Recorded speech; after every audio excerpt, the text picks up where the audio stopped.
everybody, it's Susan, and I'm here today to share with you a project that I did for Your Paper Pantry.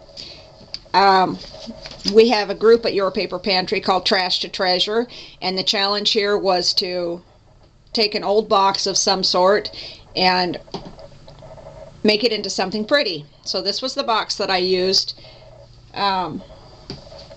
Just a plain wooden box that I've had for many years. And what I did was I added some feet to the bottom, and I covered it with paper. You can see the design paper here. And then I added, let me zoom in here so you can get a better look.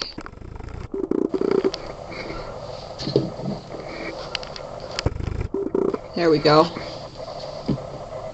Okay, I added here one of my petal flowers. I have a couple of roses from IamRoses.com that I have colored. Those are real simple to color, and I think I'll do a quick tutorial on that here in the next day or two. Try to get it done today if I can. Real simple to do, really fun to work with. As you can see, they take color just really well. And then I've added some pennies. Pennies have kind of become my personal thing. I've added some pennies to it. Here I've got some butterflies, and the butterflies, get in there. The butterflies I've got on pop dots, so they stick up.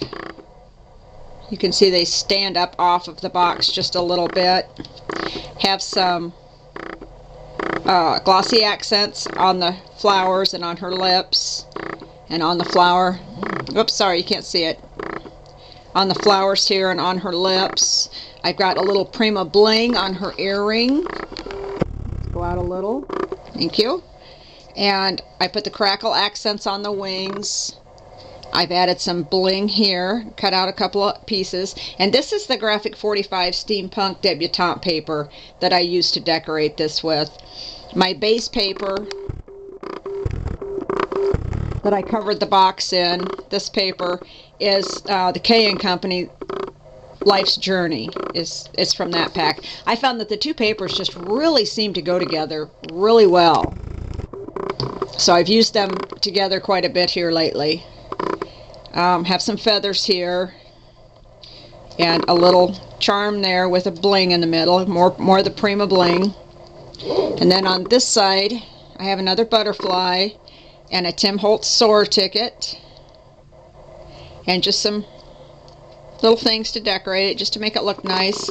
On the front I've added a clock face, and the clock face is actually from Spare Parts. And then I have a Tim Holtz game spinner that I've added a little bling to the middle. Have crackle accents. I don't know if you can see that. Let me see if I can get that. Can you see that? This has the crackle accents, and then I used my Distress ink and went over it with Distress ink. And then have some glossy accents here, and again I've added the Prima bling for her little earring there. And I made this project, like I said, for our Trash to Treasure group at Your Paper Pantry, and they're really a fun bunch. I got to tell you, I really like it. Roxy Fur here on YouTube is the site administrator. She owns the site.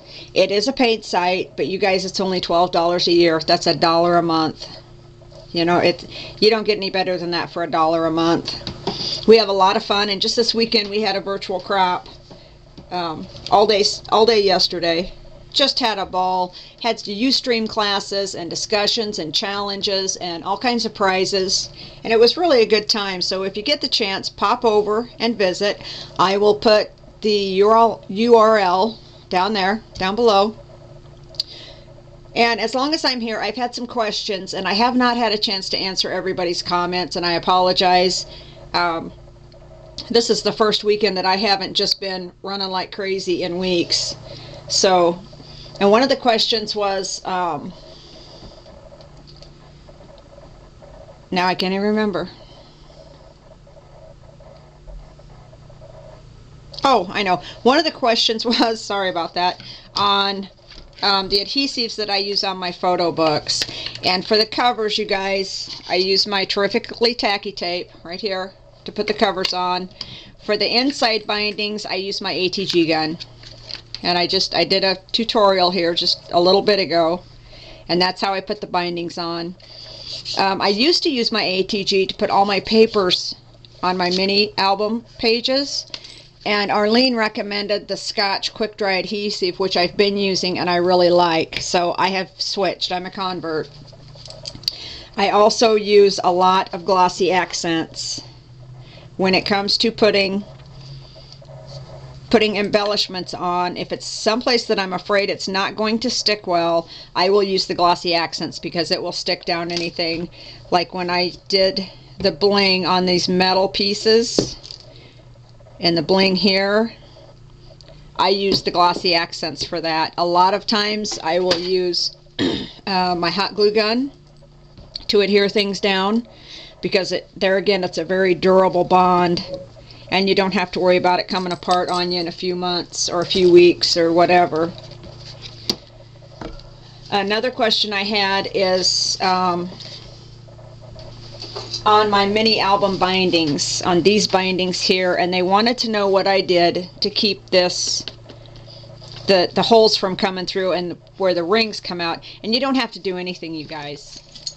On the inside I've got medium weight chipboard, and this is pretty heavy stuff. And then on the outside is the grunge paper, and the grunge paper will not wear and tear and disintegrate like cardstock will, and that's why I use the grunge paper, because it is super durable. So I don't even have to put the large eyelets. And on the gift mini, someone asked me about the pages on it. On the inside I had reinforcements, and those I simply used my office reinforcement labels. They're just little round things. I have a terrible time getting my hands on large eyelets. I just can't find any place locally that sells them. And it seems a terrible waste of my money to pay shipping to get large eyelets. So I just have an awful time getting them. So I've had to come up with some creative ways to get around it. And somebody asked me about the weight of cardstock that I typically use for my mini albums. And it will depend on the mini album.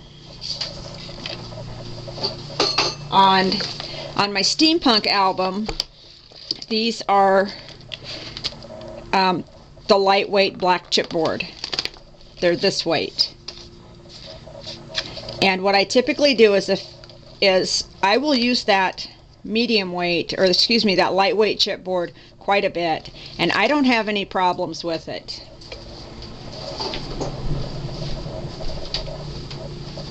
I also use, like on this mini, this is an older mini that I did last spring. On this mini I used the medium weight chipboard, and a lot of it will depend on the mini. Like for this one, let me zoom out here. I think I'm zoomed. On this one, this is the Bow Bunny on the edge mini that I did for my daughter, my middle daughter, or my younger daughter, and you can see the edges are, it's got the fancy cut edges. So this one is the medium weight chipboard, and I like it for this purpose. If you've got the fancier edges like this, whether you're buying one or whether you're making your own, which I've done, you need to use the medium weight chipboard because it protects those edges. However, if you're doing a mini like this one, and this one's basically bound, and those edges are protected because of the binding, and they're not sticking out, they're not going to get bumped or messed up, you can use the lighter weight chipboard and be just fine, especially if you're using a good quality paper. And by good quality paper, I'm talking about the better brands of paper that are actually more like a patterned cardstock, like the K & Company. Obviously the Graphic 45 is a real heavy duty paper. What are some other ones? Oh, the DCWV are great papers to use. They're real high quality patterned cardstock, and those make great mini albums. I've got some that I picked up yesterday here, And I just got this paper pack. I wasn't going to buy it because it wasn't on sale and I didn't have a coupon, but it was the last pack they had. And I almost bought it the last time I was at Hobby Lobby, and I didn't.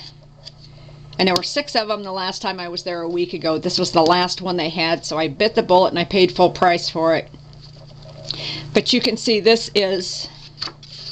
It's more like pattern cardstock than pattern paper. It's not the thin stuff. So if you're using the better quality papers like this, Tim Holtz paper is another real good heavy, high quality paper.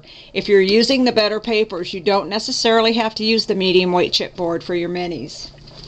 So that's it for me today.